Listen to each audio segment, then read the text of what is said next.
Hello, hello. Welcome back to chapter 21, the lymphatic and immune systems. This is part 2A. Now, before we dive into some of the new material, let's take a quick second and sort of review what we discussed in part 1. So in part 1, we talked about the lymphatic system being a system of capillaries, trunks, and ducts that basically allowed lymph fluids to flow around.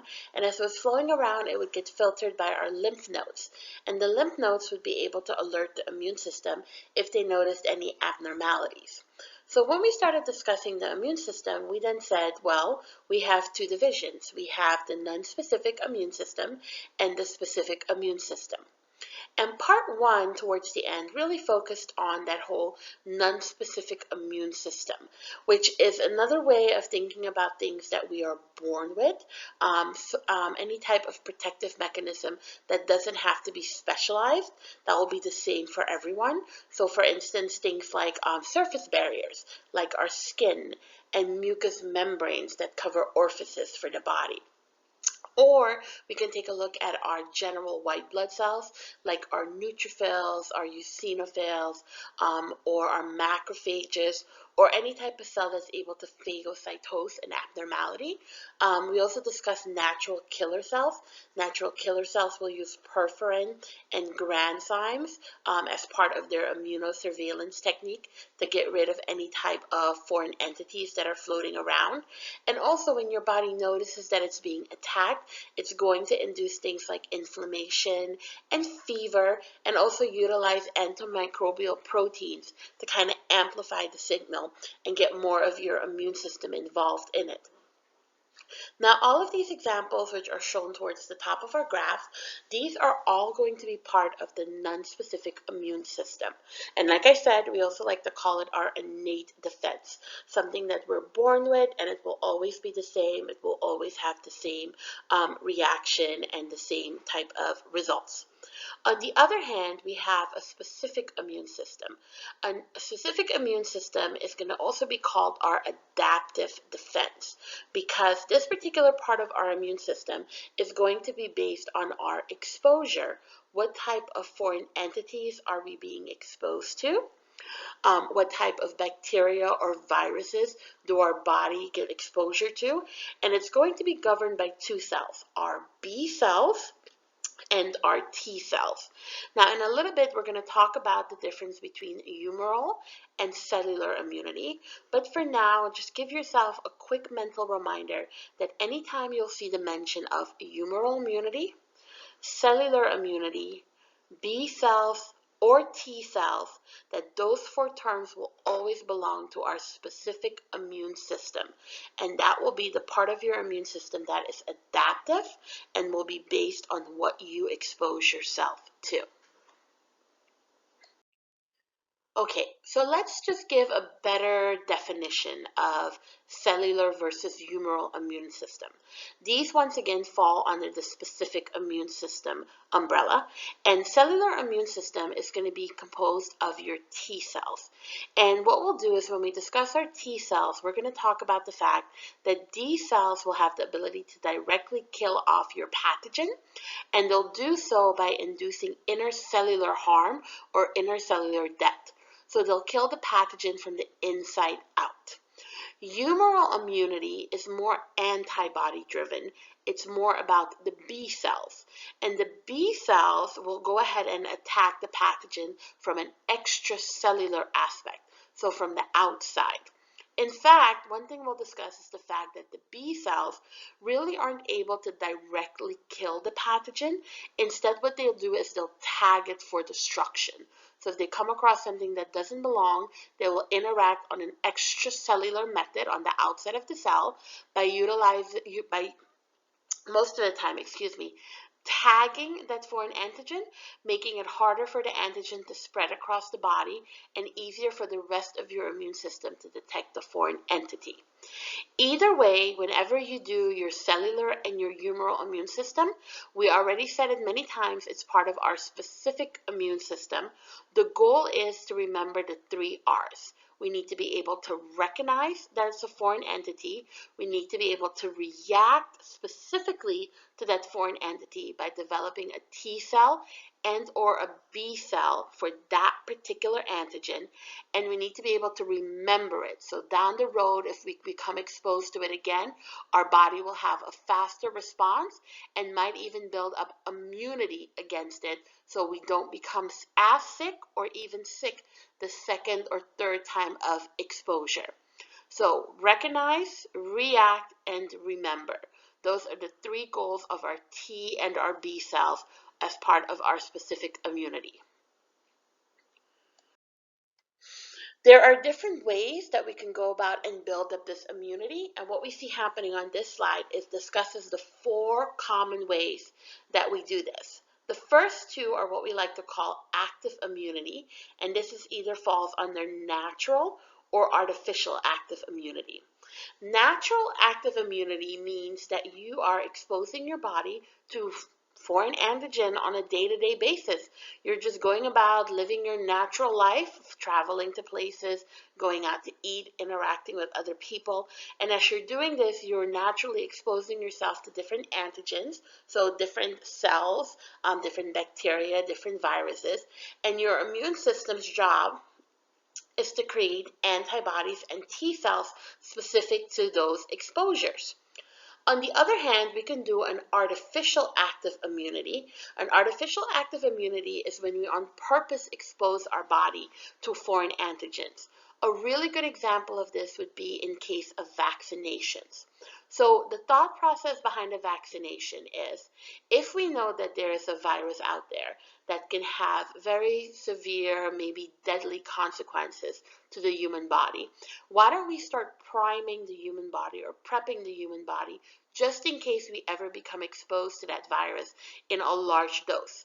So what a vaccine then does is it takes a little piece of this virus, it can be dead or alive, and it goes ahead and you inject it into your body with the goal that your immune system detects the foreign antigen and starts developing antibodies and T cells that are specific to it. Now, for many vaccines, when you get vaccinated, you won't even notice that you get sick because the viral particle is so minute that it simply primes the immune system. But other people will have some different side effects. It really all depends on the state of your immune system overall.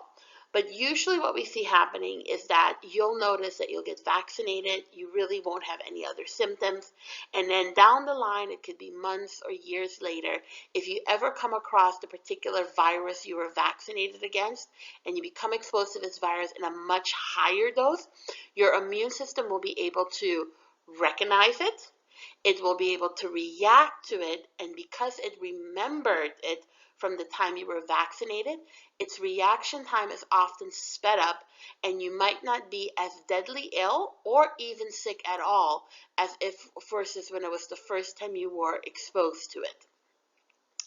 I guess what I'm trying to tell you is that when you're looking at your slides, the top 2 parts, when it says active immunity, this is the way you expose your body to the foreign antigen, so the foreign particle. And you can do it in just a day-to-day method, or you can do it artificially. So for instance, let's say that you, after all this mess that we're in with the coronavirus, you're planning on taking a beautiful vacation. Maybe you're always going to visit an island that you've always wanted to see. When you go and you travel, then what you're doing is you're naturally exposing yourself to different antigens. And obviously, as we were talking about the vaccine, that would then be an example of an artificial active immunity. But either way, the active immunity part means that you're gaining exposure to different antigens. Now, the bottom part of the slide says, well, what if natural and artificial passive immunity? What are those 2 facts all about? Passive immunity is when you're going to step away from the antigen and you're going to concentrate on the antibodies, so on the B cells. If you're passing antibodies from one person to the next, then you're giving them passive immunity. So for instance, natural passive immunity is what we see between a mother and her newborn child. As the mom is taking care of the baby and the baby's growing within her, we see that the antibodies from mom can pass through the placenta and protect her baby. Once the baby is born, we see that as the mom breastfeeds, the mom can also pass antibodies from her milk over to the baby's immune system. So passive immunity says, I'm going to give you antibodies, and your immune system can start using these antibodies to protect itself. The problem with passive immune system is that it's short-lived. It only lasts as long as your antibodies that you're gifted, which usually is around 2 to 3 weeks. Artificial passive immunity is once again when you are artificially passed along these antibodies. So this is, for instance, what we see in ERs and in treatment centers where people will come in and they'll say things like, hey, I've been bitten by a raccoon, I might have rabies, hey, there was a snake out there that bit me, I might be exposed to tetanus, what am I supposed to do? In that case, you now have a patient who drastically needs antibodies. They don't have time to figure out how to fight off the snake bite, this rabies or tetanus scare. So what we do is we inject them with an immune serum. And that immune serum is filled with antibodies that are specific to that foreign antigen that they were exposed to. So their body is able to use our immune serum and protect itself right off the bat. Once again, this will only be a temporary protection. It'll last 2 to 3 weeks, and after that, the patient's own immune system will be responsible for producing antibodies. But fun fact, normally it takes your body to produce new antibodies about 7 to 14 days. So it's enough time for your immune system to utilize what it received and also make its own. All right, so natural active immunity is when I'm getting just natural exposure to foreign antigens. Artificial active immunity is when I am exposing myself to foreign antigens purposefully. So my vaccination would be an example. If I'm not getting exposure to antigens, but I'm just getting antibodies, then what I'm doing is a natural passive immunity.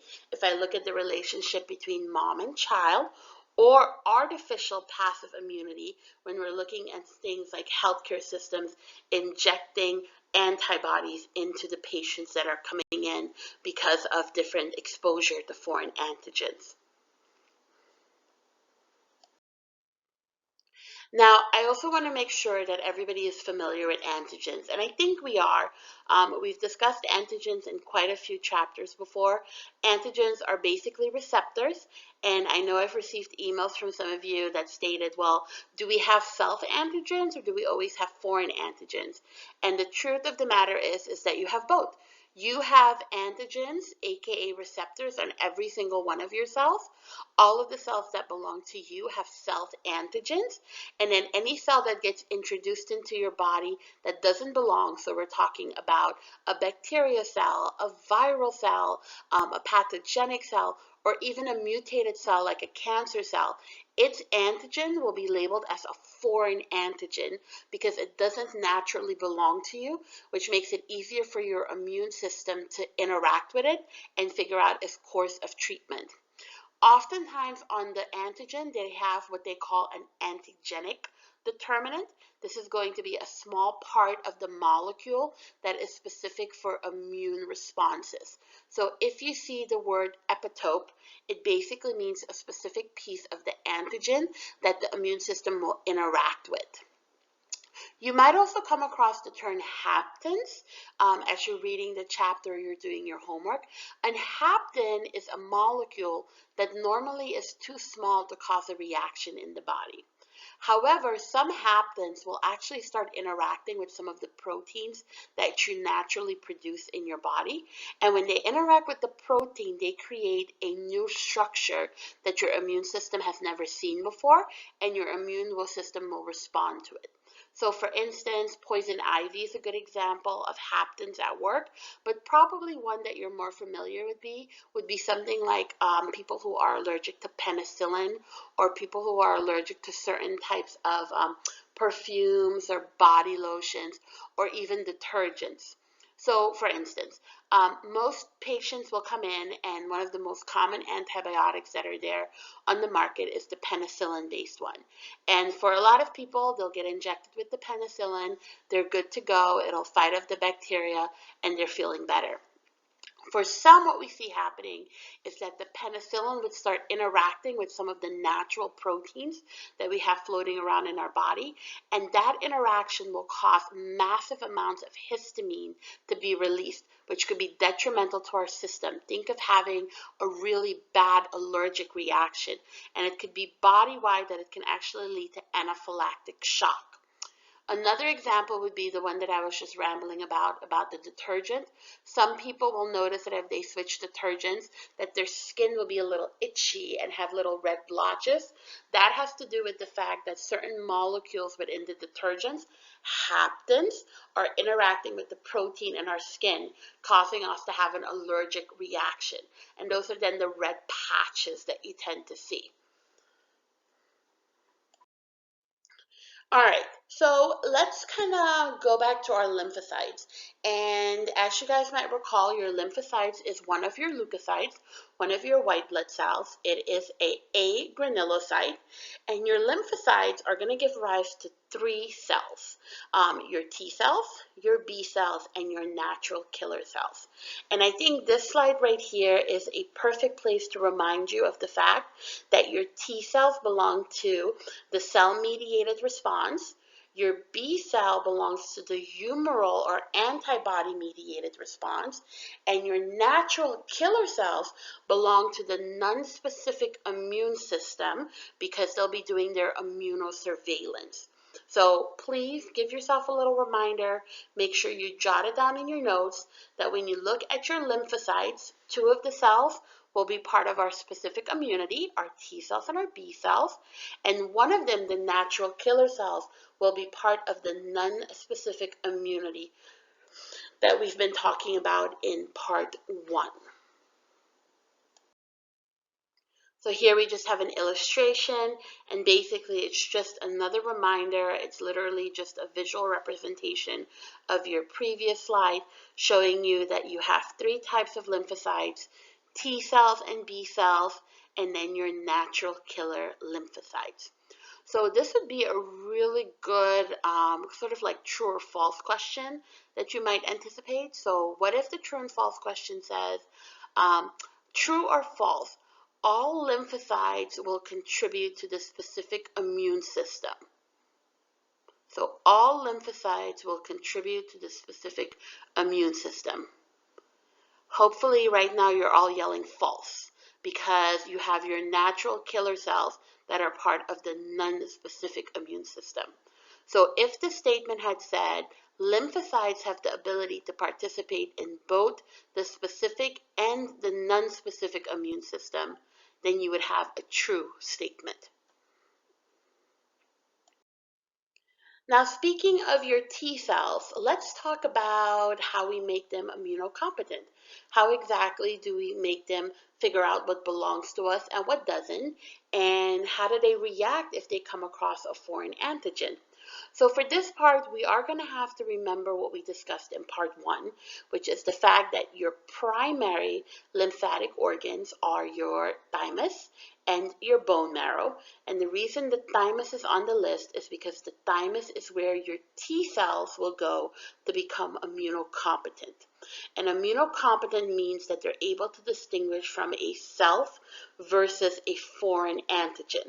This is going to happen in our thymus because in part 1, we discussed the fact that it had a blood barrier that was able to sequester these immature T cells from the rest of the cells in the body so that they can be actively, quote unquote, trained to become immunocompetent. Now, as part of their training process, they're going to go through what we like to call a negative and a positive selection. So let's see what that actually entails. The negative selection of T cells means that as part of their training to become immunocompetent, we are going to expose them to the reticular epithelium that you naturally find in your thymus. Now, it's important to note that the reticular epithelium is a cell that naturally belongs to U. So what we want to do in negative selection is we want to take this naturally occurring cell, the RE cell, the reticular epithelium cell, expose it to the T cell in training, and we want the T cell to bind to it, but not to react to it, because we want the T cells to figure out that that cell belongs to us, it does us no harm, so it's a self-antigen and no reaction is required. And it seems like a very simplistic task, right? So you show them the RE cell, the T cell binds to it and figures out quickly, hey, this belongs to my host, this belongs to my body, I'm not going to react it. But it turns out that over 98% of the T cells will actually fail this mission. Wow, that's a lot of them failing it. So what do you do with cells that can't do negative selection? Well, you want to basically get rid of them because you don't want them to start attacking your natural cells. That's the whole concept behind an autoimmune disease. So on your slide at the bottom, it says that if they're failing to do either the binding to the RE cell or not reacting to the self-antigen, then the T cells that have failed this negative selection, they will undergo either clonal deletion or anarchy. Clonal deletion just means that we induce apoptosis and we just destroy these T cells, okay? So we just get rid of them. Anarchy means that we're still going to let them live, but they're going to be completely unresponsive.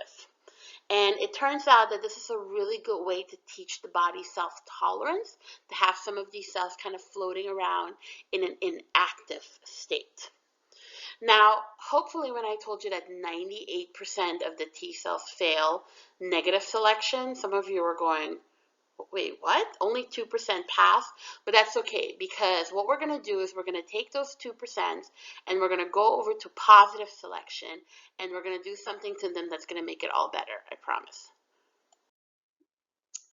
All right, so by the time you get to the positive selection of the T cells, you have your immunocompetent T cells that are able to bind to the RE cells. They're able to bind to the specific section called the MHC, the major histocompatibility complex. More on that in a little bit. And they're also not reacting to their self-antigen. So we're very excited that the T cells have become immunocompetent, that they can do those two tasks. And yes, only 2% of them could do it, but what we're going to do in positive selection is we're going to take that 2% and we're going to rapidly divide them and clone them so that we can increase their numbers.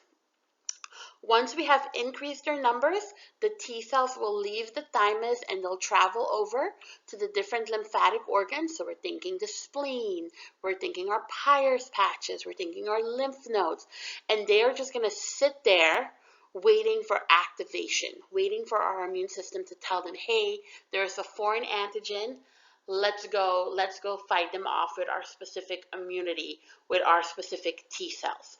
So at the end of positive selection, as they have been amplified and they migrate out throughout the body, they are ready for battle. Your B cells will have somewhat of a similar process, but they are going to do this in the bone marrow. So B cells, they become immunocompetent in the bone marrow, and this is one of the reasons why when we discussed our lymphatic organs in part 1, we said that you had primary and secondary. Primary are the ones where the T cells and the B cells become immunocompetent, so that is going to be exclusively your thymus and your bone marrow. So your B cells, while they're sitting in the bone marrow, their test will be not to bind to any of the self cells. We do not want them to bind. And just like the T cells, we also do not want them to react to any of our self-antigens. So our B cell selection includes not binding to our self cells. And once again, I know it says on the PowerPoint, should not bind to MHC, which is the major histocompatibility complex. More on that in a few slides. Just hold on 1 second with that. But we don't want the B cells to bind, and we also don't want them to react. And if the B cells are able to do this in the bone marrow, then just like we did with the T cells, we're going to go ahead and label them immunocompetent, and we're going to produce lots and lots of clones of these cells. And they will go ahead and be distributed throughout the entire immune system, waiting for activation. So what exactly is the major histocompatibility complex, that MHC term that you see popping up on several of your slides? Well, to best describe it would be to say that the MHC is a molecule that sits on the cell membranes of your cells, and it comes in two variations. You have MHC1 and you have MHC2. MHC1, this molecule you'll find on every single one of your cells except for your red blood cells, because it will take away from its surface area and its ability to carry oxygen. And the MHC1 molecule on all of your cells are what distinguishes your cells as belonging to you. It is your self-antigen, your self-identifier. In addition to MHC1, so the ones that say, hey, these cells belong to me, you also have MHC2s. These receptors or these molecules are only found on the membranes of antigen-presenting cells. So your macrophages, your reticular cells, and your dendritic cells. Some of you might recall from part 1 that your antigen-presenting cells are going to be presenting foreign entities that they have phagocytosed, and they'll be presenting them to the T cells and the B cells, so to alert the rest of the immune system. Well, that presentation of the foreign entity will occur on the MHC2 of their membranes. So at the bottom of the slide, it says both molecules will present proteins found within the cell to the outside to alert the immune system if need be. MHC1 will present peptides produced by the host cells. And that basically means that if you have a cell that doesn't belong to your body naturally, their MHC1 will look different, which makes it easier for your immune system to say that's a foreign antigen. MHC2, that molecule will put on display the foreign material that was partially ingested by the antigen-presenting cell. Let's go ahead and switch over to the next slide, and let's take a look at an illustration of our MHC molecules at work. So here we have an antigen-presenting cell, and what we see happening is that it's doing its phagocytotic notion. So this can be a macrophage, it can be a dendritic cell, it could be a reticular cell. But either way, what we see happening is, looking at our illustration on the top left-hand corner, we see that an antigen is phagocytosed and it enters the inside of your antigen-presenting cell, and through the use of lysosomes and different enzymes, that foreign antigen is destroyed. And if you move your eyes all the way from step 1 through 4, you're going to see it says the antigen is degraded, and then look what's going to end up happening. Part of the antigen is removed from the system through exocytosis, that's step number 5, but look at step number 6. We take a little piece of that antigen and we move it over to the MHC protein, and we put the epitope on display. Remember, the epitope is the reactive part of the antigen. So we put it on full display so that your immune system, your T cells and your B cells, when they're roaming around, they'll be able to recognize this foreign epitope on display, and they'll cause a reaction out of it. Now, when you're looking at this illustration, I do want to point out that you're looking at an antigen-presenting cell, which means that the MHC, because it's displaying a foreign entity, would be an MHC2 protein. Remember, all your cells will have an MHC1 protein, except for your red blood cells, because the MHC1 simply says, I belong to you. This is what your normal cells look like. Your MHC2 proteins are slightly different because they will put on display the foreign entities that have been partially phagocytosed, just to alert the immune system of what has recently occurred. Now, in case you're wondering, your antigen-presenting cells, they will have both MHC1 and MHC2. All your cells that you have in your body, except for the red blood cells, will have MHC1 because they are their self-identifying markers. And then in addition to MHC1, your antigen-presenting cells will also have MHC2 to put their phagocytotic fragments on display. Now, in order to enhance communication between your antigen-presenting cells and your T cells and your B cells, you are going to utilize interleukins. These are hormonal messengers that are produced between the leukocytes, and it's going to be very important to help coordinate the immune reaction. So in essence, if you can try to visualize this, if you have a macrophage which has phagocytosed a foreign entity and is now putting on display on its epitope in the MHC2 molecule, then the next step would be to release interleukins, thereby making it easier for your B cells and your T cells to be recruited over and notice the foreign entity on display. So interleukins are hormone-like messengers that are displayed and that are secreted between leukocytes to coordinate their immune response. Now, switching back over to cellular immunity, I wanted to talk a little bit about your T cells. Now that we've kind of discussed the fact that the T cells go over to the thymus to become immunocompetent and they have their negative and positive selection process, let's talk about the different types of T cells that your body is able to produce. So it turns out there's 4 of them. You have your cytotoxic T cells, which are also called your killer T cells because they will be the ones that will physically carry out the attack and kill the foreign pathogen.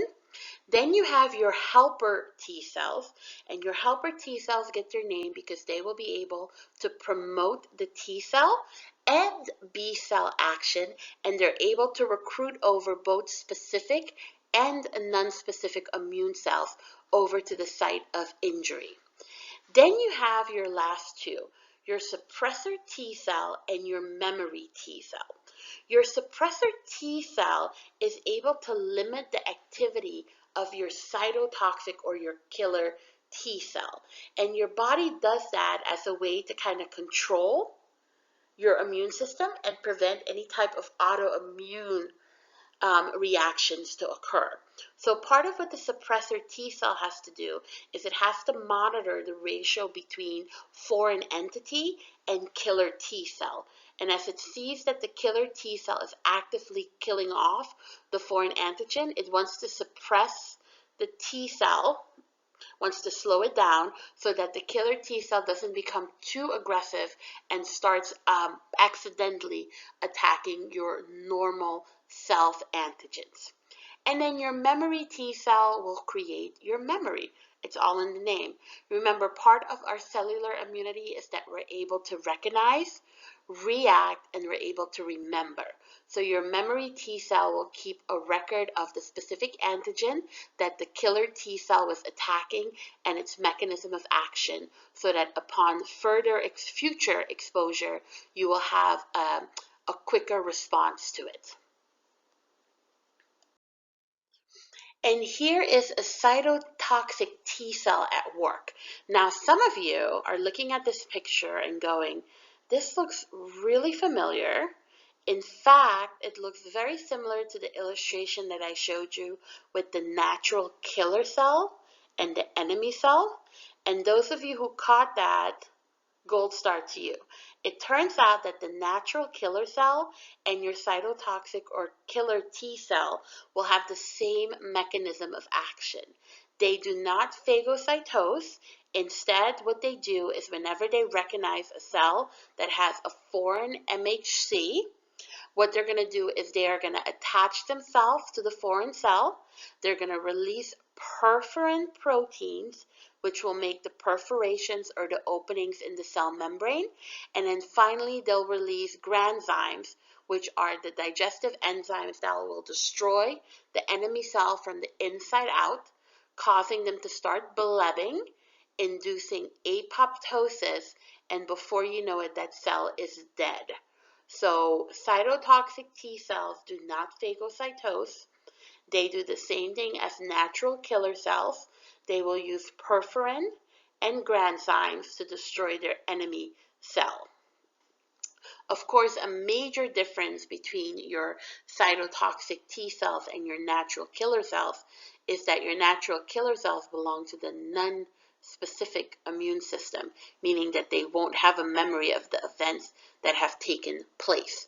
Whereas your killer T cell or your cytotoxic T cell will be able to communicate that with a memory T cell for future references. Alrighty, and then this slide right here just kind of reminds us of the rest of the T cells. I've kind of jotted down, or I've kind of told you about a lot of them already. So I said to you that your helper T cell will coordinate with the B cells and the T cells and the rest of your immune system. So on your slide it says helper T cells will coordinate humoral and cellular immunity, and they will do this through the use of our interleukins, those chemical messengers. The suppressor T cell will slow down your immune reaction, primarily the cytotoxic T cells, as the pathogen starts to disappear. This is all done in an effort to prevent autoimmune diseases. And then your memory T cell, through clonal selection, meaning just proliferates or replicates that particular T cell, will go ahead and be able to create a memory and a storage of the event of the attack, so that it can go ahead and have what we call a T cell recall response, which is when it's re-exposed to the same pathogen. It doesn't matter if it's a few days, a few months, or a few years later, the memory cell will be quick to go ahead and replicate and cause a quicker response than initially seen with the cytotoxic T cells. And what we see happening is that for certain foreign entities, that would mean that your body is able to react so quickly that you don't even notice that you are ill, and that is then when we get the expression that you have become immune to certain pathogens. All right, guys, I'm going to stop talking right here for our first part of part 2. So I guess this is part 2A. I will see you soon for part 2B, where we'll talk more about the humoral immune system and we'll explore the world of B cells and antibodies.